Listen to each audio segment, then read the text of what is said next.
Bills of exchange क्या है बच्चों, यहां पर पहले समझिएगा। सपोज राम ने गुड्स सेल किए बच्चों श्याम को, तो यहां पर आप राम को क्या बोलेंगे, सेलर या बायर? सेलर, ठीक है। और श्याम को बोलेंगे बायर। बायर। ठीक है। राम गुड्स सेल करता है श्याम को, तो श्याम से पैसा लेना है। श्याम ने अभी पेमेंट की नहीं, श्याम बोलता है कि मैं पैसा दूंगा 3 महीने बाद।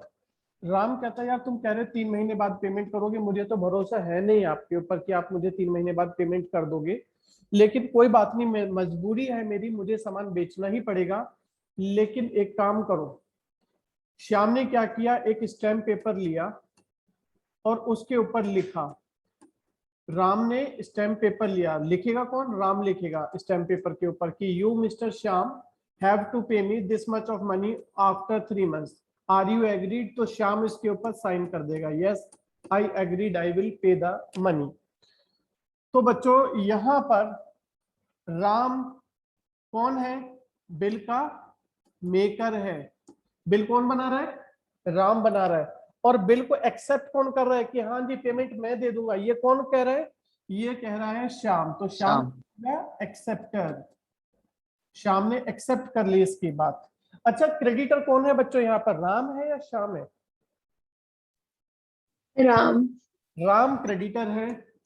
और डेटर कौन है, श्याम। श्याम है। ठीक है। तो उस केस में राम हमारा सेलर है, वो बिल बना रहा है, क्रेडिटर है। श्याम हमारा बायर है, एक्सेप्ट कर रहा है, डेटर है। तो जो बिल बनाता है बच्चों उसे बोलते हैं ड्रॉर। जो बिल बनाता है क्या बोलते हैं उसको, ड्रॉर। और जो बिल एक्सेप्ट करता है उसको बोलते हैं एक्सेप्टर। तो ये इन्हीं के नाम हैं।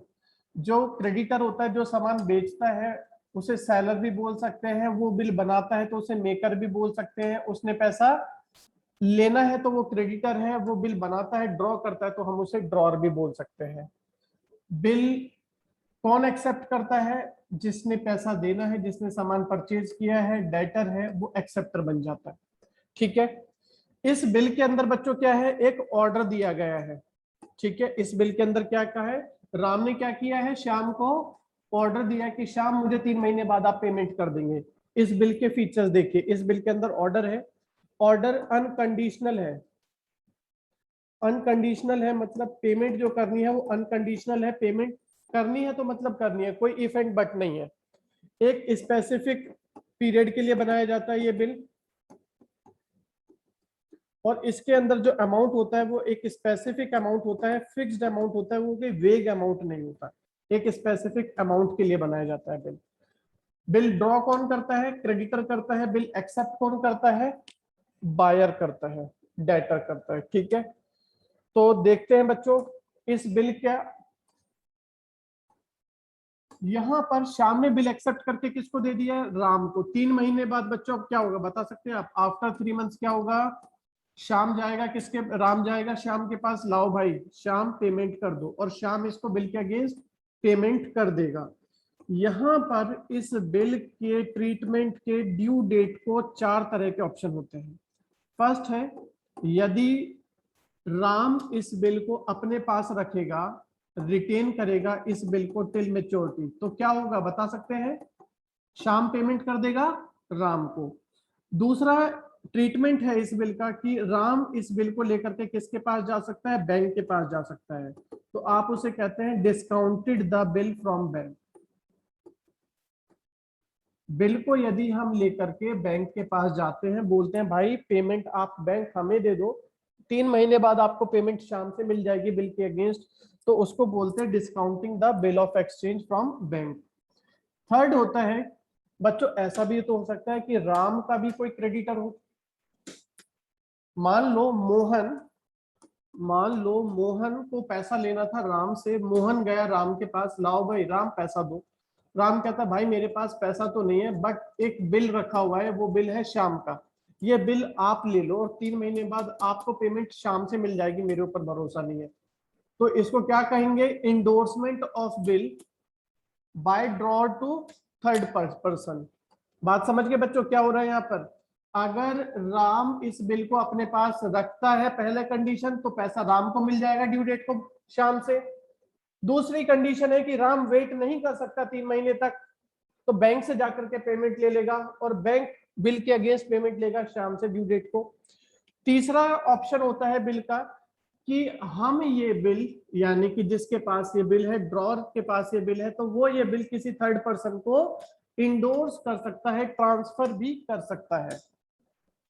इसको बोलते हैं इंडोर्समेंट ऑफ बिल। बिल हमने इंडोर्स कर दिया, किसी तीसरे पर्सन को दे दिया। और फोर्थ है आपका bill is send to bank for collection. Bill is send to bank for collection की बिल को, एक्सक्यूज मी सर। हाँ जी सर आप ये 4 पॉइंट एक और बार समझा दोगे, मेरा नेट चला गया था। ठीक है, मैं बता रहा हूँ। फर्स्ट कंडीशन है कि राम के पास ये बिल है, राम को पेमेंट लेनी थी शाम से। राम ने बिल बनाया, ऑर्डर दिया शाम को कि शाम भाई पेमेंट करोगे तो मुझे 3 महीने बाद। शाम ने कह दिया हाँ जी पेमेंट करूंगा, और वो बिल राम ने लिख करके शाम से साइन करा के अपने पास वापस रख लिया। अब इस बिल का क्या ट्रीटमेंट हो सकता है? राम के पास इस बिल के ट्रीटमेंट के 4 ऑप्शन है। पहला है कि राम वेट करे 3 महीने तक और 3 महीने बाद पेमेंट जाकर के शाम से ले ले बिल के अगेंस्ट। समझ में आ गया फर्स्ट केस? सेकंड है कि राम वेट नहीं कर सकता 3 महीने का, राम को इमीडिएट कैश की रिक्वायरमेंट है, तो क्या करेगा राम? बिल को लेकर के अपने बैंक के पास जाएगा, बोलेगा बैंक जी आप इस बिल को रख लीजिए, पैसा मुझे दे दो। 3 महीने बाद आपने जो पैसा मुझे दिया है वो आपको बिल के अगेंस्ट शाम से मिल जाएगा। इसे कहते हैं discounted the bill of exchange. Third case है इंडोर्समेंट ऑफ बिल। शाम का क्रेडिटर है मोहन, राम का क्रेडिटर है मोहन, राम का क्रेडिटर है मोहन। राम ने पैसा देना था मोहन का, और राम बहुत दिनों से मोहन का पैसा दे नहीं रहा। मोहन पहुंच गया राम की शॉप पर और जाकर के बैठ गया, बोलता है कि जब तक पैसे नहीं दोगे राम भैया मैं तुम्हारी दुकान से नहीं जाऊंगा। राम कहता है भाई मेरे पास कैश नहीं है, आप चले जाओ मैं बाद में पैसा भिजवा दूंगा। लेकिन मोहन कहता है नहीं, आज बिना पैसे के मैं नहीं जाऊंगा। तो राम कहता है पैसे तो है ही नहीं मेरे पास, ऐसा है कि मेरे पास तो एक बिल रखा हुआ है जिसके अगेंस्ट शाम मुझे पैसा देगा 3 महीने बाद। तो मोहन कहता है ठीक है ये बिल मुझे दे दो, मैं 3 महीने बाद अपने आप जाके पैसा ले लूंगा शाम से। इसको बोला जाता है इंडोर्समेंट ऑफ बिल, कि ड्रॉर ने ये बिल किसी तीसरे पर्सन को दे दिया। फोर्थ होता है bill is sent for collection, कि राम ने ये बिल अपने बैंक के पास रख के छोड़ दिया कि 3 महीने बाद जब बिल की मैच्योरिटी डेट आ जाएगी, बिल ड्यू हो जाएगा पेमेंट के लिए, तो आप इस बिल को ड्रॉय के पास भिजवाना, श्याम के पास भिजवाना और पैसे मेरे अकाउंट में डाल देना ले करके। बात समझ गए? उसको कहते हैं bill is sent for collection. ठीक, तो चलिए नेक्स्ट हो जाएगा हमारा। बट ऐसा भी तो हो सकता है कि जो डेटर है वो ड्यू डेट को पैसे ना दे। हाँ बिल्कुल हो सकता है, उसे बोलते हैं डिसऑनर ऑफ बिल, वो अभी हम पढ़ेंगे आगे। पेमेंट ना हो, कैश ना हो उसके पास, है ना? यस। बिल्कुल, तो उस केस में हम पढ़ेंगे बिल हो गया डिसऑनर। ठीक है, यहां तक समझ के चलिए अब डेफिनेशन वगैरह देखते हैं बिल्स ऑफ एक्सचेंज की क्या है। सबसे पहले बिल्स ऑफ एक्सचेंज क्या है? एक रिटन इंस्ट्रूमेंट है, एक कागज का टुकड़ा लिखा हुआ, इसके अंदर एक अनकंडीशनल ऑर्डर होता है जिसके ऊपर साइन होते हैं मेकर के। मेकर कौन था? जिसने बिल बनाया, क्रेडिटर ने बिल बनाया। उसमें वो डायरेक्शन देता है, ऑर्डर देता है किसी एक पर्टिकुलर पर्सन को।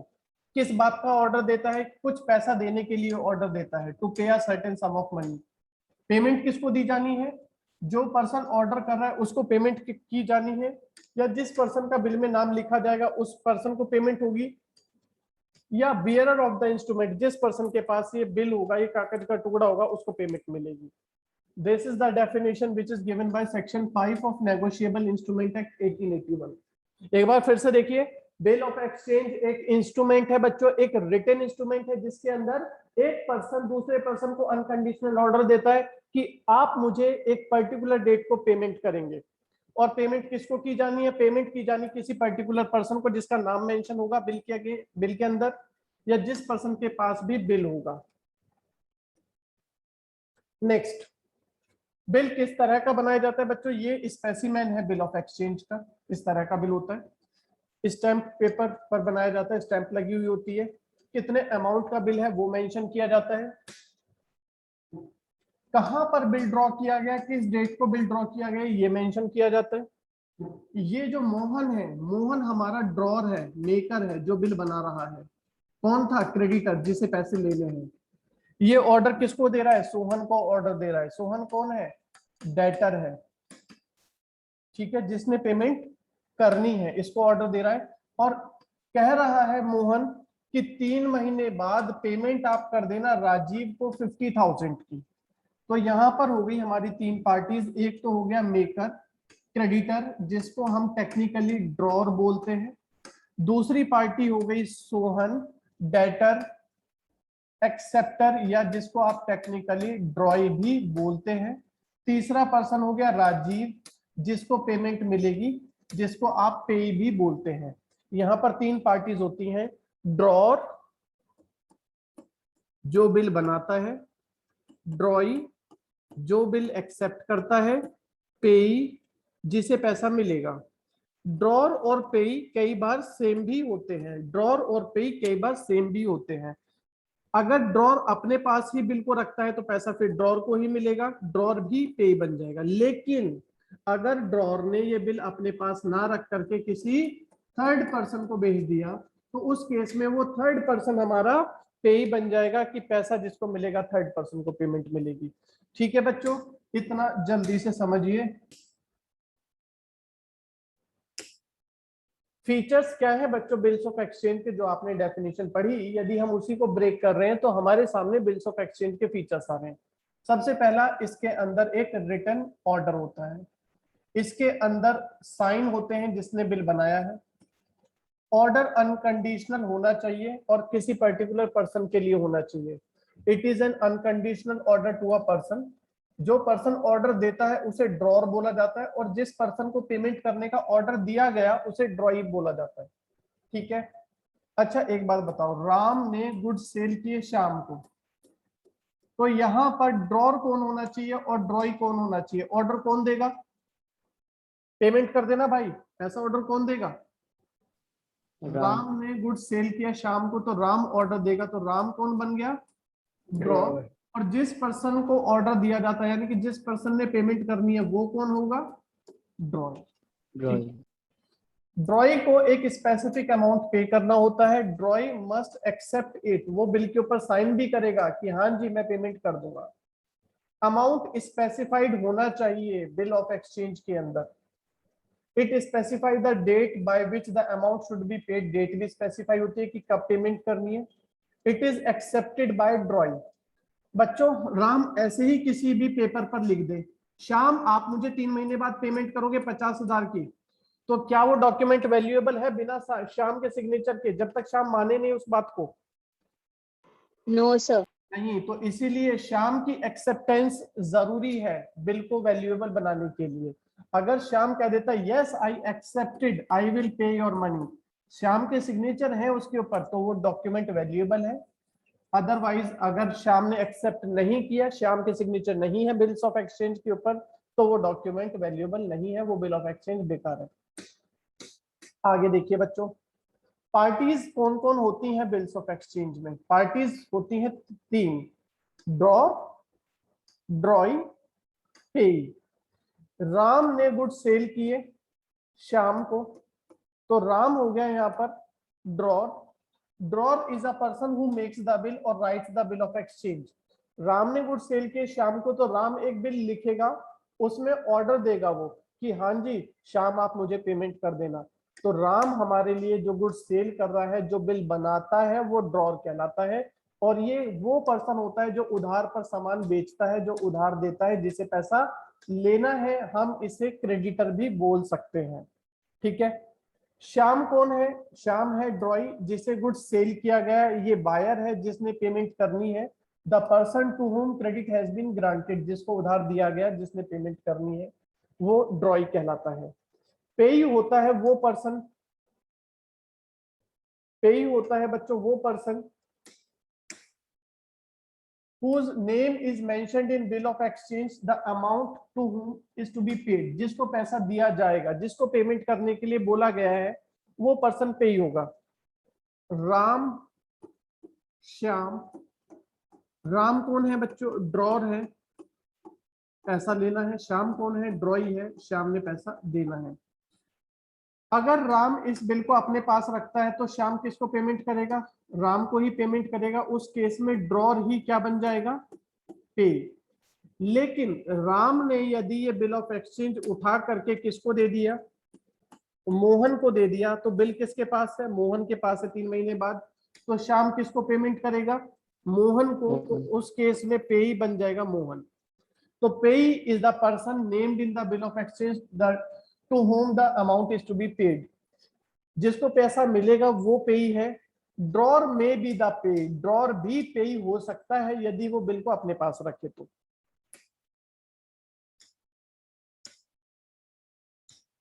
हम लोग types of bill of exchange. Bill of exchange कितने तरह के होते हैं? बिल ऑफ एक्सचेंज बच्चों 2 तरह के होते हैं, ट्रेड बिल और अकोमोडेशन बिल। ट्रेड बिल वो बिल होते हैं जो एक्सेप्ट किए जाते हैं गुड्स को सेल और परचेज करने के लिए।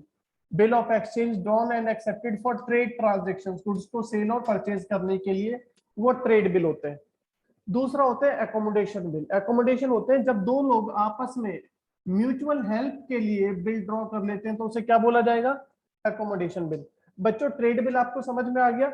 राम ने गुड्स सेल किए शाम को, शाम के पास पैसा नहीं था, बोल रहे 3 महीने बाद पेमेंट कर दूंगा। राम को भरोसा नहीं है तो एक कागज पर उसने लिख करके दे दिया कि हाँ जी आप मुझे पेमेंट करोगे 3 महीने बाद, ये साइन करके दे दो। श्याम ने एक्सेप्ट कर लिया, साइन कर दिया, तो वो क्या बन गया? Bills of exchange. ठीक,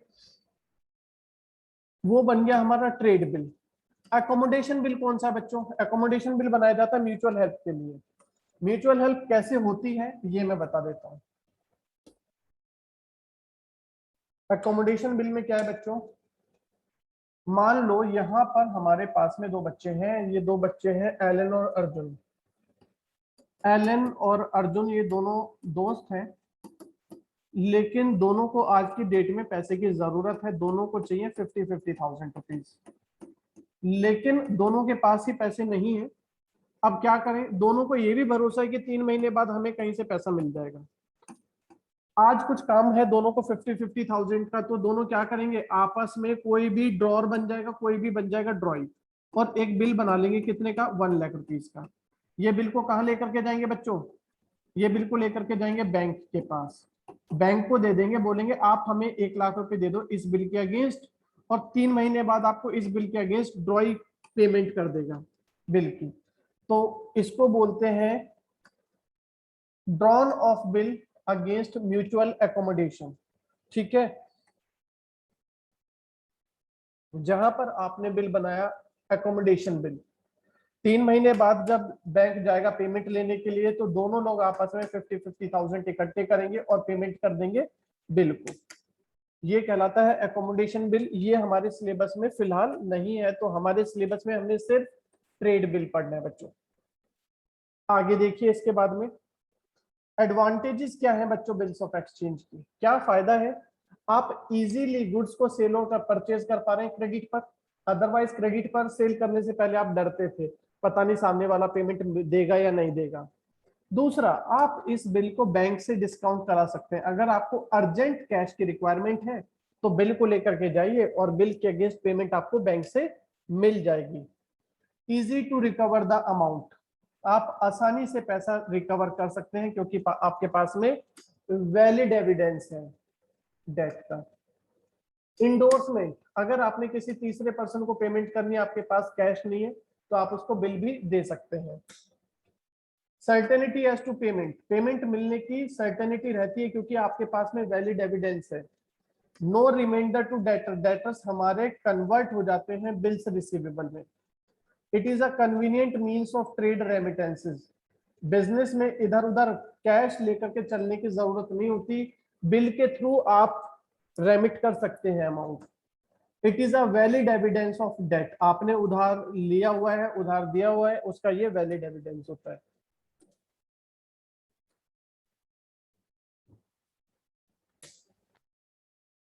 जैसे बिल्स ऑफ एक्सचेंज था, सिमिलर एक और डॉक्यूमेंट होता है जिसे हम प्रोमिसरी नोट बोलते हैं। ये भी वही है, पेमेंट इसके अगेंस्ट भी देना है, लेकिन सिर्फ एक फर्क है, अगर क्रेडिटर बिल बना रहा है तो उसको बोलेंगे बिल्स ऑफ एक्सचेंज, क्योंकि उसमें ऑर्डर देगा वो दूसरे पर्सन को, हाँ जी पैसा दे दो। लेकिन अगर डेटर बिल बनाता है तो क्या डेटर ऑर्डर देगा क्रेडिटर को, हाँ भाई पैसा दूंगा मैं।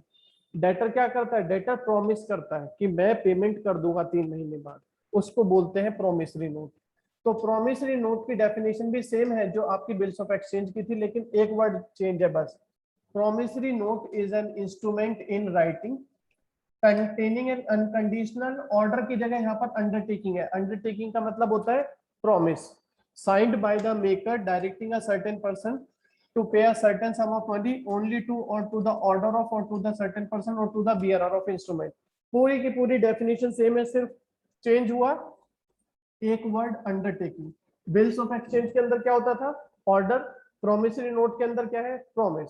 क्योंकि बिल्स ऑफ एक्सचेंज कौन बनाता था, क्रेडिटर, जिसको पैसा लेना है तो वो ऑर्डर देता था, हाँ भाई 3 महीने बाद पेमेंट कर देना। लेकिन प्रोमिसरी नोट कौन बना रहा है, जिसने पैसा देना है, डेटर। डेटर बनाता है तो ये प्रॉमिस करता है कि I will pay the money after 3 months। Promissory note एक अनकंडीशनल अंडरटेकिंग है, रिटन में अंडरटेकिंग है by the maker to pay a specific amount to a specific person और टू द ऑर्डर ऑफ और to the bearer of. Features क्या है बच्चों, इसके अंदर अनकंडीशनल रिटन अंडरटेकिंग दी जाती है, इसको प्रोमिसर बनाता है, इसके अंदर पे का नाम मेंशन होता है जिसको पेमेंट की जानी है, अमाउंट स्पेसिफिक होता है कितना अमाउंट पे करना है, किस पर्सन को पे करना है, date of payment is also specified. Promissory note के अंदर सिर्फ 2 ही पेमेंट होती हैं, 2 ही पार्टीज होती हैं, एक मेकर और दूसरा पे। अगर पार्टीज की बात करेंगे बच्चों तो प्रोमिसरी नोट में सिर्फ 2 ही पार्टीज होंगी, एक प्रोमिसर और दूसरा होगा पे। डिफरेंस देखते हैं बिल्स ऑफ एक्सचेंज और प्रोमिसरी नोट में क्या है। बिल्स ऑफ एक्सचेंज के अंदर बिल कौन बनाता है बच्चों, क्रेडिटर बनाता है, लेकिन प्रोमिसरी नोट में कौन लिख के देता है, डेटर लिख करके देता है। बिल्स ऑफ एक्सचेंज के अंदर ऑर्डर होता है पेमेंट करने का सामने वाली पार्टी को, प्रोमिसरी नोट के लिए के अंदर आप प्रॉमिस करते हैं सामने वाली पार्टी के अगेंस्ट पेमेंट करने के लिए। बिल्स ऑफ एक्सचेंज जब आप बनाते हैं तो ड्रॉई की एक्सेप्टेंस जरूरी है, ड्रॉई सामने वाली पार्टी जिसने पेमेंट करनी है वो साइन करके देगी, यस आई एग्री टू पे द मनी। प्रोमिसरी नोट में एक्सेप्टेंस जरूरी नहीं है ड्रॉई की। बिल्स ऑफ एक्सचेंज के अंदर 3 पार्टीज होती हैं, ड्रॉर, ड्रॉई और पेई। प्रोमिसरी नोट के अंदर सिर्फ 2 ही पार्टीज होती हैं, प्रोमिसर और पेई। Liability of drawer arises if acceptor does not पे, अगर एक्सेप्टर ने बिल की पेमेंट नहीं की तो ड्रॉर पे करेगा। Promisor has always the primary liability to make the payment promissory note के अंदर। बच्चों अगर बिल डिसऑनर हो गया, मतलब ड्रॉई ने ड्यू डेट को पेमेंट करने से मना कर दिया, तो it is better to get it noted for non payment. Non payment के लिए आप इसको नोटेड कराते हैं, नोटेड मतलब एक गवर्नमेंट ऑफिशियल इसके ऊपर स्टैंप लगा करके देता है कि this bill is cancelled for non payment, उसको बोलते हैं noted for dishonour. Promissory note के अंदर नोटिंग इज नेसेसरी।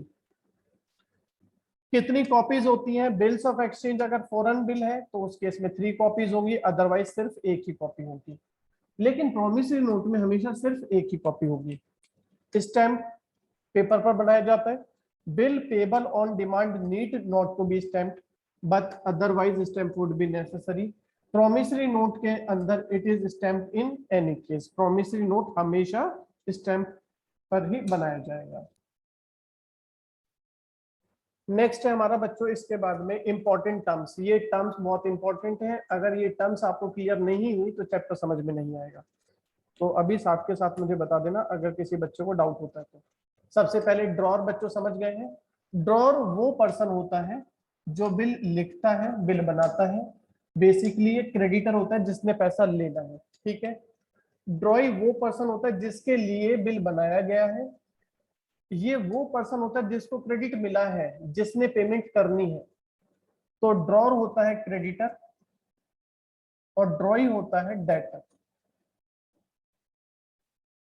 पे बच्चों वो पर्सन होता है जिसका नाम बिल्स ऑफ एक्सचेंज के अंदर मेंशन है, या वो पर्सन जिसको अमाउंट की पेमेंट मिलेगी, that person will be known as the payee. Term of bill, आपने 1 जनवरी को बिल बनाया 3 महीने के लिए, तो टर्म ऑफ बिल हो गई 3 मंथ। आपने बिल ड्रॉ किया 4 मंथ्स के लिए, तो टर्म ऑफ बिल हो गई 4 मंथ। तो जिस पीरियड के लिए आप बिल ड्रॉ कर रहे हैं, that period is known as the term of bill. Period intervening between the date on which bill is drawn and that on which bill is due, जिस दिन बिल बनाया गया और जिस दिन बिल की पेमेंट होनी है, इन दोनों डेट के बीच में जो पीरियड होता है उसे बोला जाता है term of bill. If bill is drawn after sight, the term of bill begins to run from the date of sighting when the bill is accepted. When the bill is drawn after date, the term of bill will begin to run from the date of drawing the bill.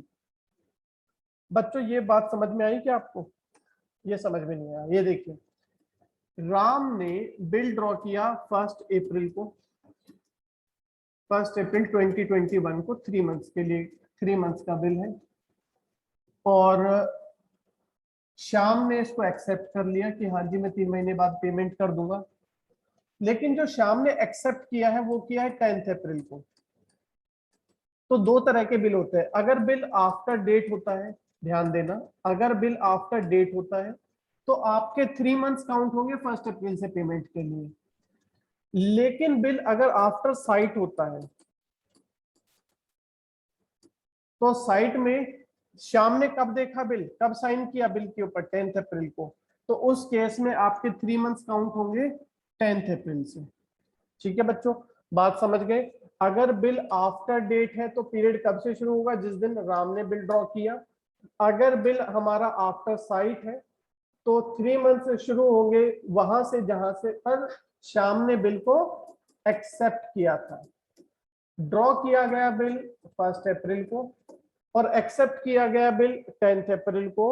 अगर bill after date है तो 3 months जितने tenure है bill की वो शुरू होगी on that date when bill is drawn, और अगर बिल आफ्टर साइट है तो टेन्योर आपकी शुरू होगी from that date when bill was accepted by the drawing. यहां पर यही बोला गया कि बिल आफ्टर साइट है तो आफ्टर साइट में जहां पर बिल एक्सेप्ट हुआ वहां से टाइम शुरू होगा। बिल आफ्टर डेट है तो उस केस में आपका टाइम शुरू होगा when bill is drawn. Due date क्या होती है बच्चों? ड्यू डेट होती है date on which the payment of bill is due for payment. जिस दिन आपके बिल की पेमेंट होना है वो डेट आपकी कहलाएगी ड्यू डेट। बच्चों आपने 1 अप्रैल को बिल बनाया 3 महीने बाद, तो 3 महीने कब पूरे होंगे बताइए आप लोग? अप्रैल खत्म, मई खत्म, जून खत्म, तो बिल की पेमेंट कब होनी है? 1 जुलाई को। तो इसको क्या बोला जाएगा? Due date. Next, days of grace. Days of grace are 3 extra days added to the period of bill. It is a custom to add the days of grace. जो भी बिल की डेट होती है, जो भी बिल की due date होती है, उसके अंदर हमेशा 3 डेज आप एक्स्ट्रा ऐड कर देते हैं, जिसको बोला जाता है days of grace. It is custom to add these days, तो उसको बोलेंगे हम days of grace which are added to the date of due date. ये 3 डेज होते हैं। Date of maturity, the date which comes after adding 3 days to the due date of bill is called date of maturity. तो बच्चों इस हिसाब से payment कब होनी है? बिल बनाया गया 1 अप्रैल को, 3 मंथ्स का, 3 मंथ्स कंप्लीट हो गए 1 अप्रैल को, उसके 1 जुलाई को 3 मंथ्स कंप्लीट हो गए, 1 जुलाई को 3 डेज आपने ऐड किए ग्रेस के, तो पेमेंट कब होनी है? 4 जुलाई को। 4 जुलाई will be the date of maturity.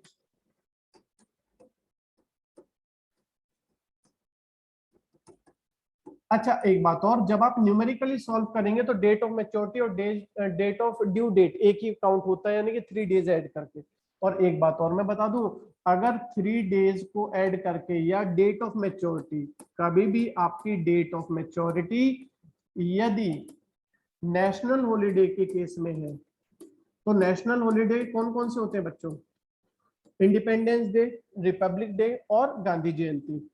26 January Republic day, 15 August independence day, 2 अक्टूबर गांधी जयंती।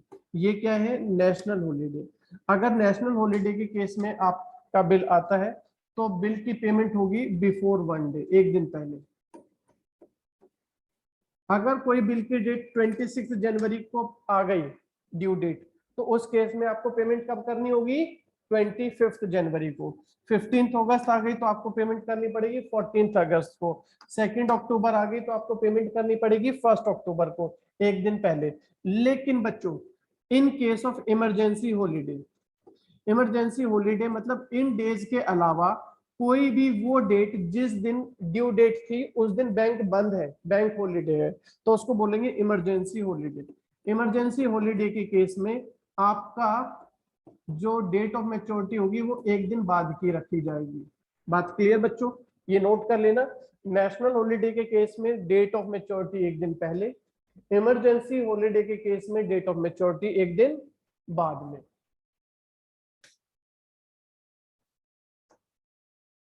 ये बात हमारी हो चुकी है यहाँ पे सारी, ठीक है।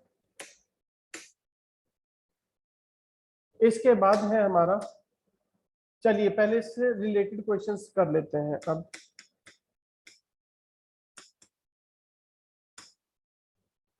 इलस्ट्रेशन नंबर 1 निकालिएगा बच्चों। इलस्ट्रेशन नंबर 1, पेज नंबर है आपका बुक में 17.45। एक मिनट में बता रहा हूँ आप लोगों को।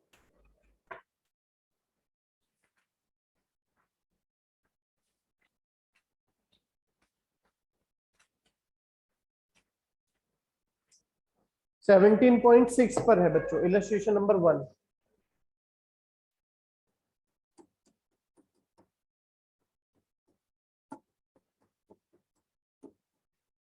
यहां पर देखिए हमें फाइंड क्या करना है, ड्यू डेट फाइंड करनी है। ड्यू डेट मतलब डेट ऑफ मैच्योरिटी, ये ध्यान रखिएगा। ड्यू डेट ही मतलब है यहाँ पर डेट ऑफ मैच्योरिटी। आपने बिल ड्रॉ किया 12 जुलाई को, पेबल 3 मंथ्स आफ्टर डेट। बच्चों बताएंगे आप मेरे को, बिल कब ड्रॉ कर रहे हैं? 12 जुलाई को। कितने दिन का बिल है? 3 मंथ्स का। 3 महीने पूरे कब होंगे? फर्स्ट मंथ कंप्लीट होगा 12 अगस्त, सेकेंड मंथ कंप्लीट होगा 12 सितंबर, थर्ड मंथ कंप्लीट होगा 12 अक्टूबर। और अपना कस्टम क्या है? 3 डेज ऑफ ग्रेस ऐड करने का। तो बच्चों डेट ऑफ मैच्योरिटी क्या आ गई? 15 अक्टूबर। समझ गए? कोई प्रॉब्लम है किसी बच्चे को? तो ये ग्रेस डेज हर केस में ऐड होते हैं? हाँ, days of grace her case में ऐड होंगे जब तक क्वेश्चन, वो मैं अभी बताऊंगा। बाकी बिल आफ्टर डेट होता है उसमें नहीं होते हैं, ठीक है। बिल पेबल ऑन डिमांड में नहीं होते। नेक्स्ट है प्रॉमिसरी नोट आपने बनाया 31 मार्च को, पेबल 90 डेज। बच्चों जब डेज आ जाए और 3 मंथ्स, अच्छा ये बताइए क्या 3 मंथ्स और 90 डेज एक ही बात है? Yes, sir. यहाँ पर हम नहीं काउंट मानेंगे। जब हम मंथ्स की बात कर रहे थे तो हम सीधा सीधा मंथ चेक कर रहे थे। अब देखो अगर हम डेज की बात करेंगे, हमने बिल ड्रॉ किया 31 मार्च को और यहाँ से 90 डेज हमने चेक करने हैं। तो मार्च के बाद क्या आएगा? अप्रैल में कितने डेज होते हैं? 30। मई में कितने होते हैं? 31। 31। जून में कितने होते हैं? 30। अभी कितने हो गए? ये 91 हो गए ना। लेकिन मुझे कितने चाहिए? 90 डेज चाहिए। तो मुझे क्या करना पड़ेगा? जून के कितने दिन लेने पड़ेंगे बच्चों? 29 डेज लेने पड़ेंगे। बात समझ गए या नहीं? अगर मैं 3 मंथ्स लेता तो ड्यू डेट आ जाती 30 जून। क्लियर? डेज ले रहे हैं तो हमारी आ गई यहाँ पर 29 जून प्लस डेज ऑफ ग्रेस कितने? 3 डेज। तो बच्चों 29 जून में 3 दिन ऐड कर दो, क्या डेट आ गई? 2 जुलाई। I will be the due date. Mister Mukul समझ में आ रहा है? कोई डाउट है क्या? No, sir.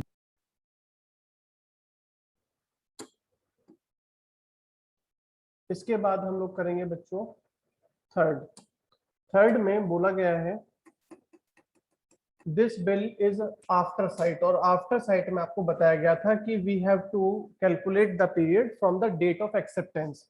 जिस दिन बिल एक्सेप्ट होता है, जिस दिन ड्रॉई ने बिल देखा, उस दिन से आप डेज कैलकुलेट करना शुरू करेंगे। 10 अगस्त है और 60 डेज हैं। तो अगस्त में अभी कितने डेज बाकी बचते हैं? 21। सितंबर में कितने होते हैं? 30। अक्टूबर में कितने लेंगे बच्चों आप, क्योंकि हमने टोटल 60 बनाने हैं तो आपके पास 51 तो आ गए, तो अक्टूबर का ले लेंगे 9 प्लस 3 डेज और आपने ऐड कर दिए ग्रेस के, तो योर डेट ऑफ मैच्योरिटी या due date will be 12th of October. Fourth, अब हम फोर्थ देखने जा रहे हैं बच्चों। फोर्थ में है बिल आपने ड्रॉ किया 30th जून को, payable 3 months after date. Bill आपने ड्रॉ किया 30th जून को, 30th जून को बनाया 3 मंथ्स के लिए, तो 1 मंथ कंप्लीट होगा 31 जुलाई में, सेकेंड मंथ कंप्लीट होगा 31 अगस्त को, थर्ड मंथ कंप्लीट होगा 30th सितंबर को, प्लस इसमें आप ऐड कर देंगे 3 डेज, तो आपका आ जाएगा 3rd अक्टूबर। और अब आ जाइए लास्ट फिफ्थ वाले पर। फिफ्थ में हमारा प्रोमिसरी नोट बनाया गया 27 नवंबर को। 27 नवंबर को जब आपने बिल बनाया और बिल था 60 डेज, तो बच्चों नवंबर में कितने डेज बाकी बचते हैं अभी, 28, 29, 30, 3 डेज। सितंबर में कितने होते हैं, 31, सर दिसंबर आएगा। सॉरी नवंबर के बाद तो दिसंबर आएगा, वेरी गुड। दिसंबर में कितने होते हैं, 31। फिर हमने करने हैं कितने कंप्लीट, 60 डेज कंप्लीट करने। तो जब 60 डेज आपको कंप्लीट करने हैं तो यहाँ पर 34 तो आपके सामने ऊपर है, कितने लेने पड़ेंगे, 26 लेने पड़ेंगे जनवरी के। और क्वेश्चन में लिखा हुआ है बच्चों कि विदाउट ग्रेस, ये क्वेश्चन ने मेंशन कर दिया। अब हम क्वेश्चन से आगे तो नहीं जा सकते ना, तो क्या करें फिर, हमारी डेट ऑफ मैच्योरिटी क्या हो गई, 25 जनवरी। 26 जनवरी यहाँ पर आ रही है, लेकिन इस दिन तो कुछ अलग सा नजर आता है। 26 जनवरी नेशनल हॉलिडे। बिल्कुल national holiday, Republic day. National holiday के केस में आपको क्या करना है, एक दिन पहले लेना है, तो your date of maturity will be 25th of January. ठीक है, तो ये कंप्लीट कर लीजिए सभी बच्चे, जिन्होंने नहीं किया है उनको कैलकुलेट करना आना चाहिए। इलस्ट्रेशन नंबर 1 हमने की है। क्वेश्चन नंबर 1 आपकी बुक में एक्सरसाइज से क्वेश्चन नंबर 1 इसी के ऊपर बेस्ड है, जल्दी से कंप्लीट कर लेंगे अगर किसी का छूटा हुआ है। नेक्स्ट अभी हमारी टर्म्स कुछ और बाकी बची हुई थी, इनको भी हम कंप्लीट कर लेते हैं। सबसे पहले आएंगे बच्चों आगे bill at sight or on demand. अगर पहले ही मेंशन कर दिया गया कि ये बिल एट साइट है या बिल पेबल ऑन डिमांड है, बिल पेबल ऑन डिमांड का मतलब होता है कि जब भी ड्रॉर कह देगा पेमेंट के लिए तो पेमेंट करनी पड़ेगी ड्रॉई को, वो कहलाता है हमारा बिल पेबल ऑन डिमांड। और इसके अंदर डेट ऑफ मैच्योरिटी या टाइम पीरियड मेंशन नहीं करते हम लोग। This check is always payable on demand. Bill of exchange or a promissory note is payable on demand if no time for payment is specified. अगर time mention नहीं है bill के अंदर तो that is called bill at sight or on demand. Discounting at bill of bill बताया था बच्चों, क्या था डिस्काउंटिंग, बताया था कि आपको पेमेंट की इमीडिएट रिक्वायरमेंट है, पैसा है नहीं, आपके पास सिर्फ एक कागज का टुकड़ा पड़ा हुआ है जिसको आप बिल्स ऑफ एक्सचेंज बोलते हो, जिसमें लिखा है 50,000 इसके अगेंस्ट मिल जाएंगे, 3 महीने बाद मिलेंगे, पैसे की आज जरूरत है, तो आप क्या करेंगे, उस बिल्स ऑफ एक्सचेंज को लेकर के बैंक के पास जाएंगे, बोलेंगे बैंक साहब आप इस 50,000 के बिल को रखिए, हमारे अकाउंट में पैसा ट्रांसफर कर दो और 3 महीने बाद आप इस बिल के अगेंस्ट पेमेंट ले लेना ड्रॉई से, जिसका नाम इसके ऊपर मेंशन है। तो वो कहलाएगा आपका process of discounting the bill of exchange. Bill may be presented to bank and amount will be received against it, it is known as the discounting the bill. और जब ये बैंक आपको सर्विस दे रहा है तो बैंक की service के लिए आपसे थोड़ा सा पैसा भी चार्ज कर लेता है, 1%, 2%। इंडोर्समेंट मतलब होता है बिल का ट्रांसफर किया जाना। Endorsement means transfer of bill by 1 person to another person. तो जो पर्सन ट्रांसफर करता है उसको बोला जाता है इंडोर्सर, और जिस पर्सन को बिल दिया गया है उसको बोला जाएगा इंडोर्सी। इंडोर्सर कौन होता है बच्चों, बेसिकली ड्रॉर ही हो सकता है, क्योंकि बिल किसके पास होता है, ड्रॉर के पास। बिल ड्रॉर ही देगा किसी थर्ड पर्सन को, तो उस केस में नॉर्मली इंडोर्सर ड्रॉर होता है, और जो थर्ड पर्सन जिसको बिल ट्रांसफर किया गया उसको हम इंडोर्सी बोलते हैं। पेमेंट किसको मिलेगी फिर इस केस में? पेमेंट मिलेगी इंडोर्सी को। Next, bill is sent for collection. अगर क्वेश्चन में आप कहते हैं कि bill is sent for collection, इसका मतलब है कि आपके पास कोई बिल है, 3 महीने बाद आपको जाकर के पेमेंट लेनी है ड्रॉई से उसके अगेंस्ट। आप इस झंझट में नहीं पड़ना चाहते, आपने इस काम को करने के लिए अपने बैंकर को अपॉइंट कर दिया, बैंकर को बिल दे दिया, बैंक साहब आप ये बिल रखो, 3 महीने बाद की डेट है इस बिल पर, 3 महीने बाद आप ये बिल भेजना ड्रॉई को, वो पेमेंट कर देगा और पैसा लेकर के मेरे अकाउंट में डाल देना। तो ये प्रोसेस कहलाता है bill is sent for collection. A bill received may be retained, या तो ड्रॉ अपने पास रख सकता है मेच्योरिटी डेट तक, बट अगर वो नहीं चाहता ऐसा तो it may be deposited with the banker, वो ये बिल अपने बैंक को भी दे सकता है, इस इंस्ट्रक्शन के साथ में देगा कि बिल को मेच्योरिटी डेट तक रखो, पेमेंट ड्यू डेट को लो और लेकर के मेरे अकाउंट में डाल दो, वो कहलाएगा bill is sent for collection. Next है बच्चों डिसऑनर ऑफ बिल। इस चीज का बच्चे बड़े बेसब्री से इंतजार कर रहे थे कि सर अगर ड्यू डेट को 3 महीने बाद सामने वाली पार्टी ने मना कर दिया मेरे पास पैसे नहीं है तो क्या होगा? तो सामने वाली पार्टी अगर ड्यू डेट को, यानी कि ड्रॉई अगर ड्यू डेट को पैसा नहीं देता किसी भी रीजन से, या तो उसके पास पैसा नहीं, तो उसे कहते हैं dishonour means that the bill is not paid by the drawee on its due date, due date को ड्रॉई ने पेमेंट नहीं की। It arises when the acceptor refuses or is unable to pay the amount of bill. Dishonor कब होता है बच्चों bill? जब acceptor, जिसने कहा था कि मैं पैसा दे दूंगा, वो मना कर देता है, अब पैसा नहीं है मेरे पास, या वो पेबल नहीं, अनेबल है पे करने में, तो इसको कहेंगे हम dishonour of bill. Noting of bill, बच्चों जब बिल डिसऑनर हो जाता है तो वो बिल हमें एक लीगल प्रोसेस के थ्रू, एक लीगल चैनल के थ्रू कैंसिल कराना होता है, और उसके ऊपर एक स्टैंप लगाई जाती है कि the amount of this bill is not paid and this bill is cancelled. ये काम कौन करता है? कोई भी कर सकता है क्या? नहीं, ऐसा नहीं है, ये काम एक लीगल पर्सन करता है, who is appointed by the, ये कौन करता है? एक ऑफिसर करता है ये काम, who is appointed by the central और स्टेट गवर्नमेंट, जिसके पास बिल को कैंसिल करने की पावर्स होती हैं। ठीक है, वो पर्सन कौन कहलाता है? वो पर्सन कहलाता है नोटरी पब्लिक, और वो जो प्रोसेस करता है बिल को कैंसिल करने का प्रोसेस, उसको कहते हैं noting of bill. When bill sent through a notary public and is dishonored, notary public makes the noting of dishonor, वो नोट कर देता है बिल के ऊपर कि this bill is dishonored, that is called noting of bill। ये noting करता कौन है? Notary public. नोटरी पब्लिक होता कौन है?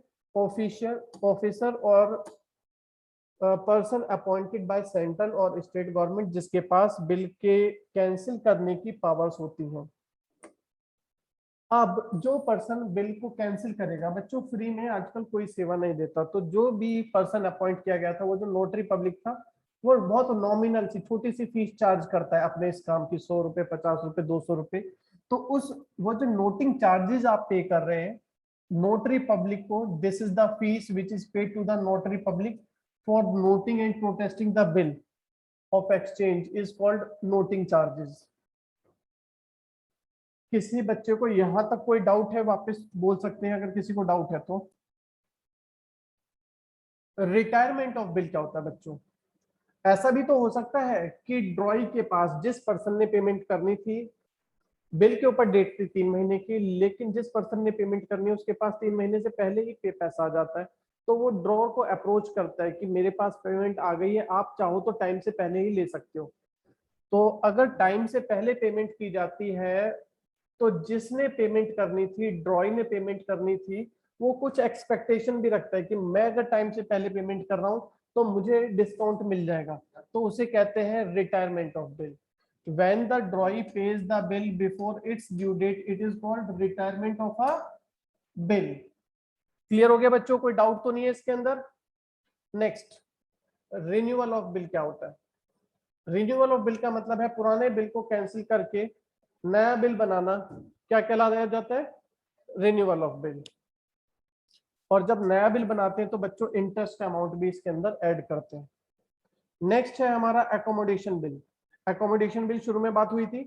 अगर आप बिजनेस में गुड्स को सेल और परचेज करने के लिए बिल बना रहे हैं that is called trade bill, लेकिन म्यूचुअल हेल्प के लिए बिल ड्रॉ कर रहे हैं तो that is called accommodation bill. दो लोग मिलकर के एक बिल बना लेते हैं, डिस्काउंट करा के पैसा ले लेते हैं, आपस में बांट लेते हैं, 3 महीने बाद पेमेंट करनी होगी, 3 महीने बाद दोनों भाई मिलकर के पैसा इकट्ठा करते बैंक करके पेमेंट कर देते हैं, तो उसको क्या बोला जाता है? Accommodation bill. Sometimes bill is drawn and accepted for the purpose of helping one or both the parties involved without any genuine business transaction. These bills which are drawn and accepted without any consideration with the view to the help of parties involved are called accommodation bill. Next है negotiation. Negotiation का मतलब है transfer करना bill को। एक person जब दूसरे person को बिल ट्रांसफर करता है तो उसे नेगोशिएशन बोलते हैं। When a promissory note or bill of exchange or check is transferred to any person so as to constitute that person the holder, therefore the instrument is said to be negotiated.